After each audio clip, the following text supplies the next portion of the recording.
Diddling by Edgar Allan Poe. Since the world began there have been two Jeremies. The one wrote a Jeremiad about usury and was called Jeremy Bentham. He has been much admired by Mr. John Neal and was a great man in a small way. The other gave name to the most important of the exact sciences and was a great man in a great way, I may say, indeed, in the very greatest of ways. Diddling, or the abstract idea conveyed by the verb to diddle, is sufficiently well understood. Yet the fact, the deed, the thing diddling is somewhat difficult to define. We may get, however, at a tolerably distinct conception of the matter in hand, by defining not the thing diddling in itself but man as an animal that diddles. Had Plato but hit upon this, he would have been spared the affront of the picked chicken. Very pertinently it was demanded of Plato, why a picked chicken, which was clearly a biped without feathers, was not, according to his own definition, a man? But I am not to be bothered by any similar query. Man is an animal that diddles, and there is no animal that diddles but man. It will take an entire hencoop of picked chickens to get over that. What constitutes the essence, the nair, the principle of diddling is, in fact, peculiar to the class of creatures that wear coats and pantaloons. A crow thieves, a fox cheats, a weasel outweets, a man diddles. To diddle is his destiny. Man was made to mourn, says the poet, but not so, he was made to diddle. This is his aim, his object, his end. And for this reason, when a man's diddled, we say he's done. Diddling, rightly considered, is a compound, of which the ingredients are minuteness, interest, perseverance, ingenuity, audacity, nonchalance, originality, impertinence, and grin. Minuteness. Your diddler is minute. His operations are upon a small scale. His business is retail for cash or approved paper at sight. Should he ever be tempted into magnificent speculation, he then at once loses his distinctive features and becomes what we term financier. This latter word conveys the diddling idea in every respect except that of magnitude. A diddler may thus be regarded as a banker in petto, a financial operation, as a diddle at Brobdingnag.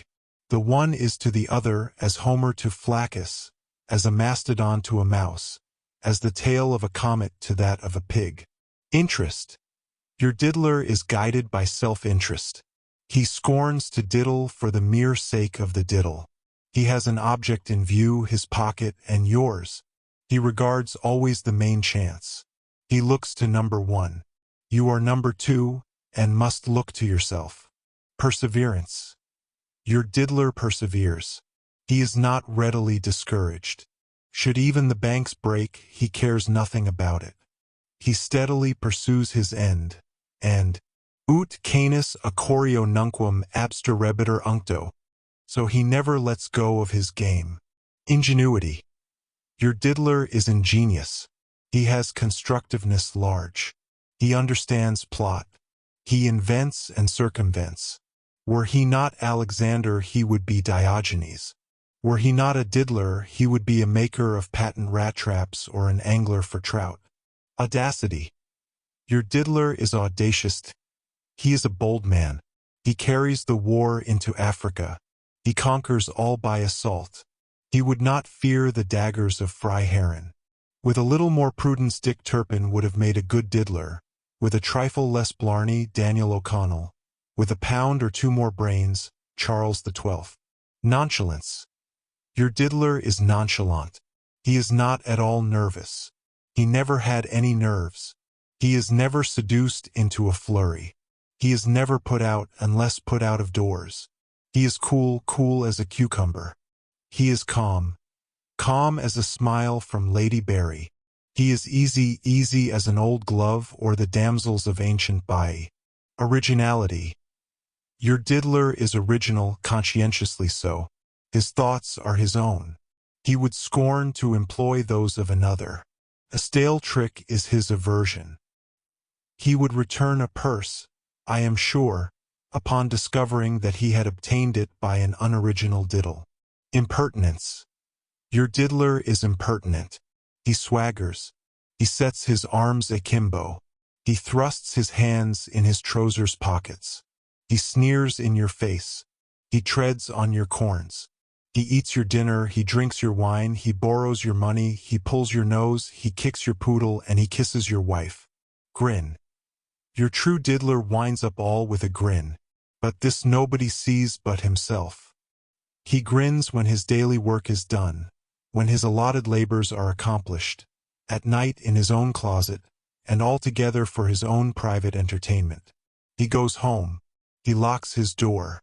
He divests himself of his clothes. He puts out his candle. He gets into bed. He places his head upon the pillow. All this done, and your diddler grins. This is no hypothesis.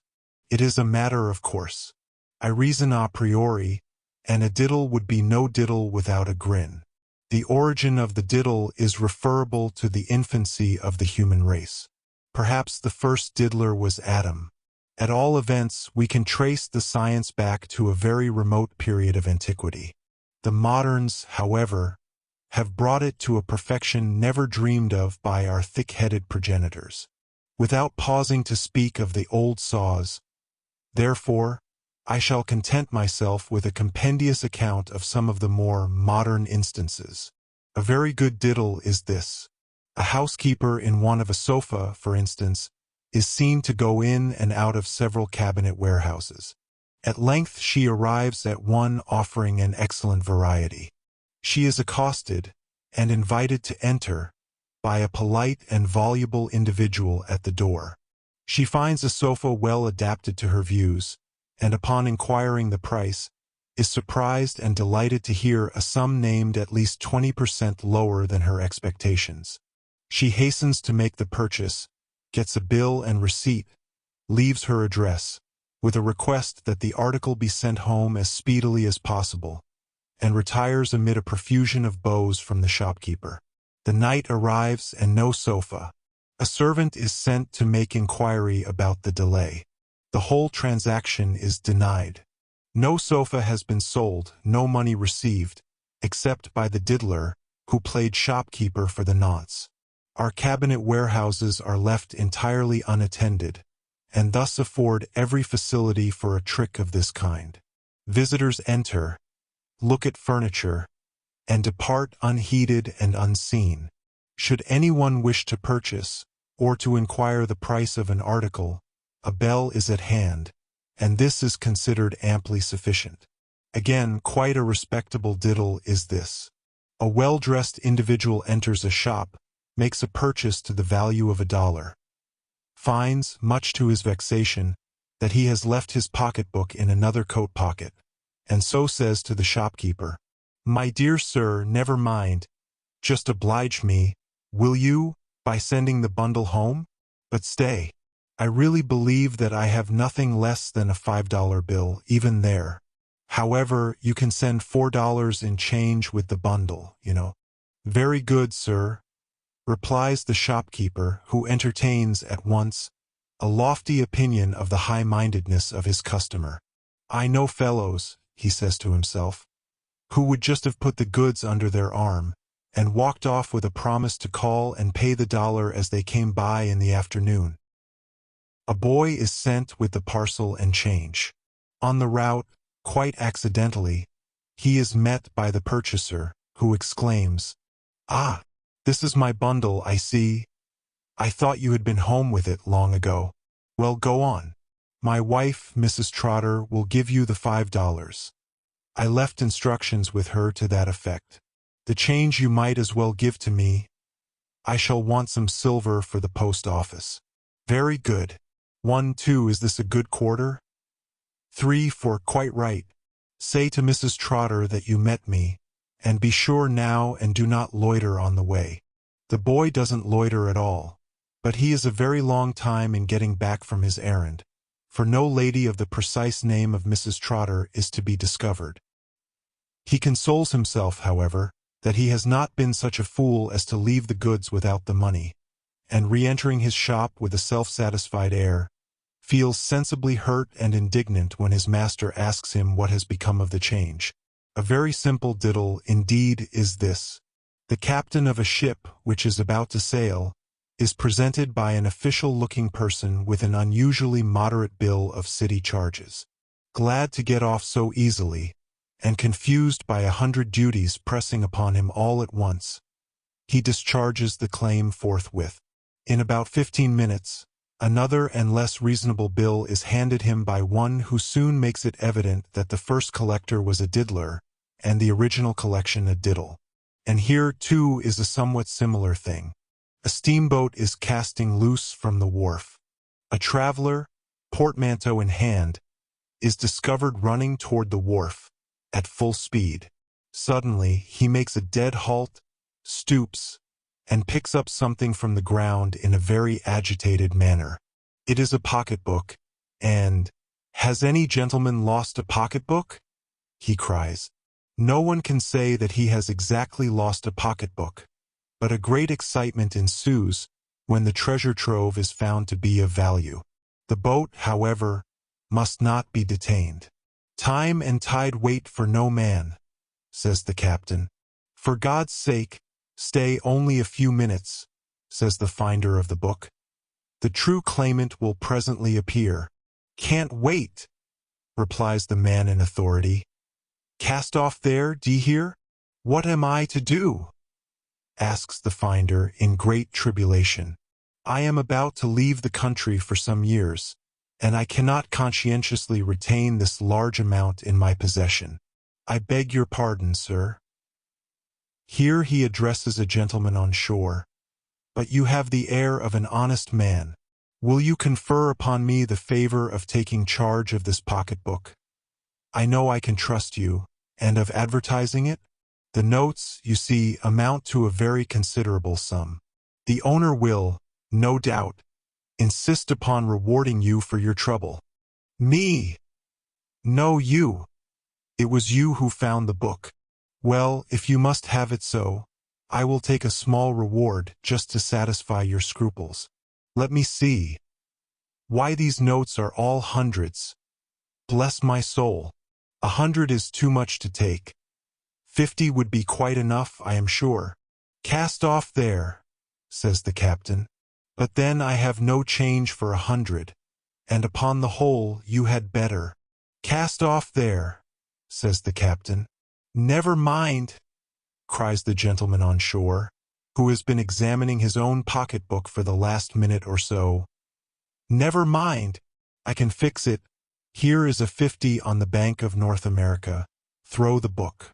And the overconscientious finder takes the 50 with marked reluctance, and throws the gentleman the book, as desired, while the steamboat fumes and fizzes on her way.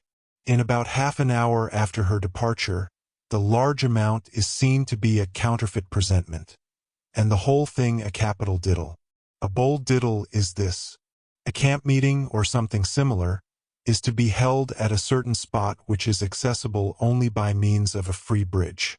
A diddler stations himself upon this bridge, respectfully informs all passers-by of the new county law, which establishes a toll of 1 cent for foot passengers, 2 for horses and donkeys, and so forth and so forth. Some grumble, but all submit, and the diddler goes home a wealthier man by some $50 or $60 well earned. This taking a toll from a great crowd of people is an excessively troublesome thing. A neat diddle is this. A friend holds one of the diddler's promises to pay, filled up and signed in due form, upon the ordinary blanks printed in red ink. The diddler purchases 1 or 2 dozen of these blanks, and every day dips one of them in his soup, makes his dog jump for it, and finally gives it to him as a bonne bouche. The note arriving at maturity, the diddler, with the diddler's dog, calls upon the friend, and the promise to pay is made the topic of discussion. The friend produces it from his escritoire, and is in the act of reaching it to the diddler, when up jumps the diddler's dog and devours it forthwith. The diddler is not only surprised but vexed and incensed at the absurd behavior of his dog, and expresses his entire readiness to cancel the obligation at any moment when the evidence of the obligation shall be forthcoming. A very mean diddle is this. A lady is insulted in the street by a diddler's accomplice. The diddler himself flies to her assistance, and, giving his friend a comfortable thrashing, insists upon attending the lady to her own door. He bows with his hand upon his heart, and most respectfully bids her adieu.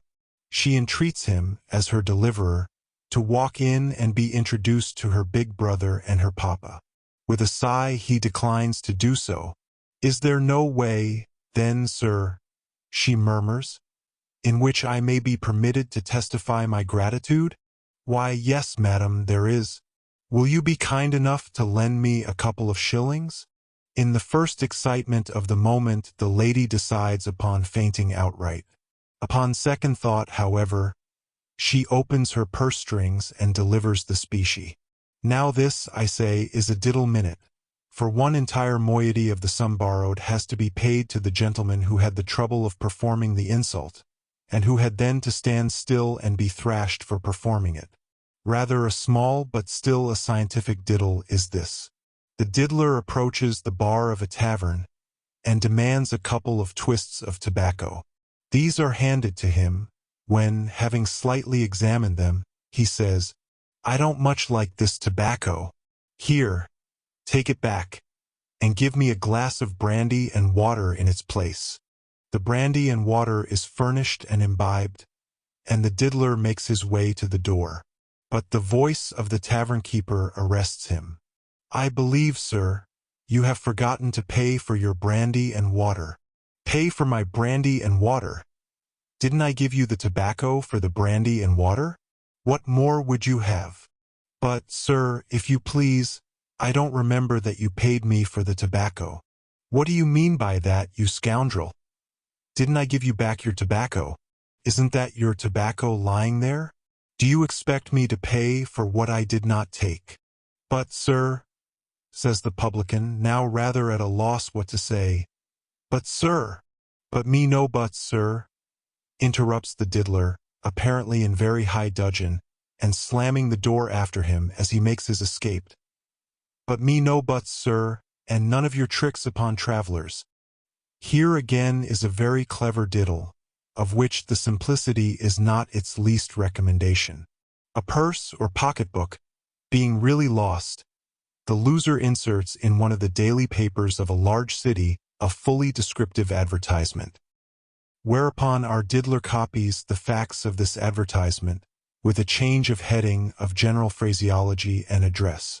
The original, for instance, is long and verbose, is headed "A Pocketbook Lost," and requires the treasure, when found, to be left at number 1 Tom Street.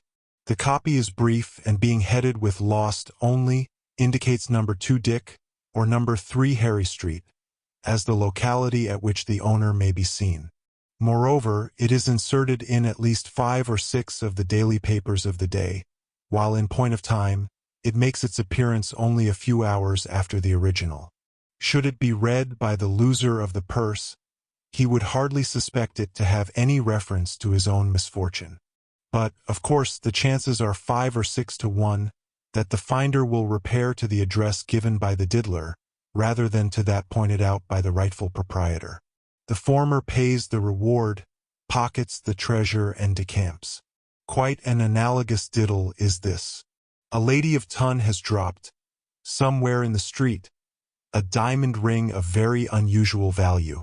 For its recovery she offers some $40 or $50 reward, giving in her advertisement a very minute description of the gem and of its settings, and declaring that, on its restoration at no so-and-so, in such and such avenue, the reward would be paid instanter without a single question being asked. During the lady's absence from home, a day or two afterwards, a ring is heard at the door of no so-and-so, in such and such avenue. A servant appears.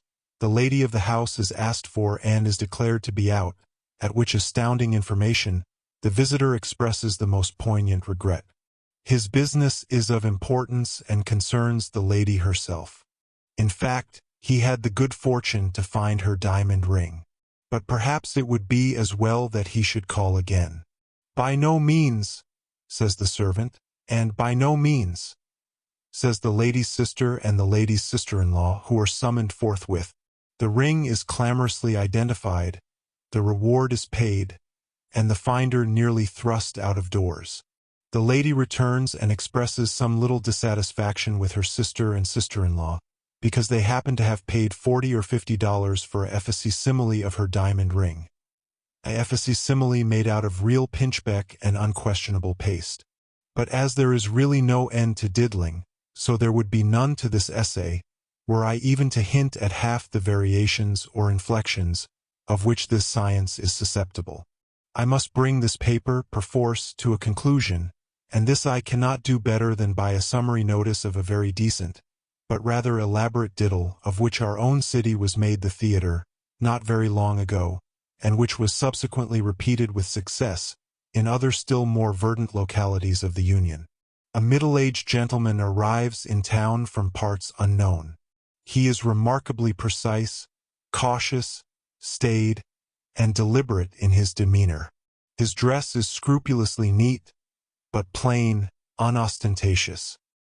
He wears a white cravat, an ample waistcoat, made with an eye to comfort alone, thick-soled cozy-looking shoes and pantaloons without straps.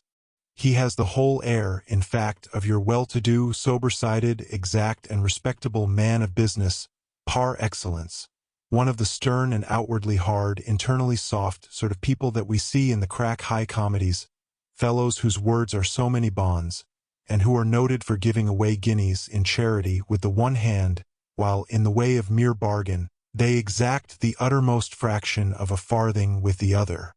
He makes much ado before he can get suited with a boarding house. He dislikes children. He has been accustomed to quiet.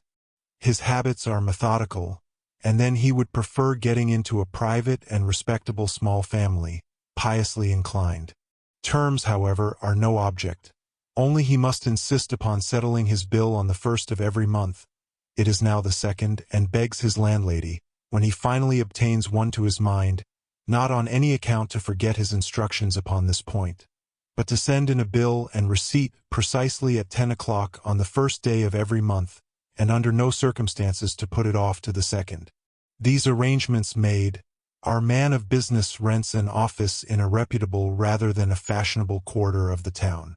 There is nothing he more despises than pretense. Where there is much show, he says, there is seldom anything very solid behind. An observation which so profoundly impresses his landlady's fancy, that she makes a pencil memorandum of it forthwith, in her great family Bible on the broad margin of the Proverbs of Solomon. The next step is to advertise, after some such fashion as this, in the principal business sixpennies of the city. The pennies are eschewed as not respectable, and as demanding payment for all advertisements in advance. Our man of business holds it as a point of his faith that work should never be paid for until done. Wanted. The advertisers, being about to commence extensive business operations in this city, will require the services of 3 or 4 intelligent and competent clerks, to whom a liberal salary will be paid. The very best recommendations, not so much for capacity as for integrity, will be expected. Indeed, as the duties to be performed involve high responsibilities, and large amounts of money must necessarily pass through the hands of those engaged, it is deemed advisable to demand a deposit of $50 from each clerk employed. No person need apply, therefore, who is not prepared to leave this sum in the possession of the advertisers, and who cannot furnish the most satisfactory testimonials of morality. Young gentlemen piously inclined will be preferred. Application should be made between the hours of 10 and 11 a.m. and 4 and 5 p.m. of Messrs. Boggs, Hoggs, Logs, Frogs and Company, number 110 Dog Street. By the 31st day of the month, this advertisement has brought to the office of Messrs. Boggs, Hoggs, Logs, Frogs and Company some 15 or 20 young gentlemen piously inclined. But our man of business is in no hurry to conclude a contract with any. No man of business is ever precipitate, and it is not until the most rigid catechism in respect to the piety of each young gentleman's inclination that his services are engaged and his $50 receipted for, just by way of proper precaution, on the part of the respectable firm of Boggs, Hoggs, Logs, Frogs and Company. On the morning of the first day of the next month, the landlady does not present her bill according to promise. A piece of neglect for which the comfortable head of the house ending in Oggs would no doubt have chided her severely, could he have been prevailed upon to remain in town a day or two for that purpose. As it is, the constables have had a sad time of it, running hither and thither, and all they can do is to declare the man of business most emphatically, a hen knee-high, by which some persons imagine them to imply that, in fact, he is en by which again the very classical phrase non est inventus is supposed to be understood. In the meantime the young gentlemen, one and all, are somewhat less piously inclined than before, while the landlady purchases a shilling's worth of the Indian rubber, and very carefully obliterates the pencil memorandum that some fool has made in her great family Bible, on the broad margin of the Proverbs of Solomon. Here ends the story, Diddling, by Edgar Allan Poe. Dear listener, we close the pages on another tale, a journey through words, imagination, and emotion. Here at the Falls Audiobook, where stories flow like a river's current, carrying you to distant worlds and uncharted depths. We thank you for joining us. As always, we invite you to linger a little longer. Subscribe to our channel to discover more stories waiting to be heard, each a cascade of voices, ideas, and artistry. And remember, every great story begins with a single word. Perhaps the next one will begin with you. Until our voices meet again, may your days be filled with quiet moments, rich pages, and the soothing sound of a story well told. This is the Falls Audiobook, signing off.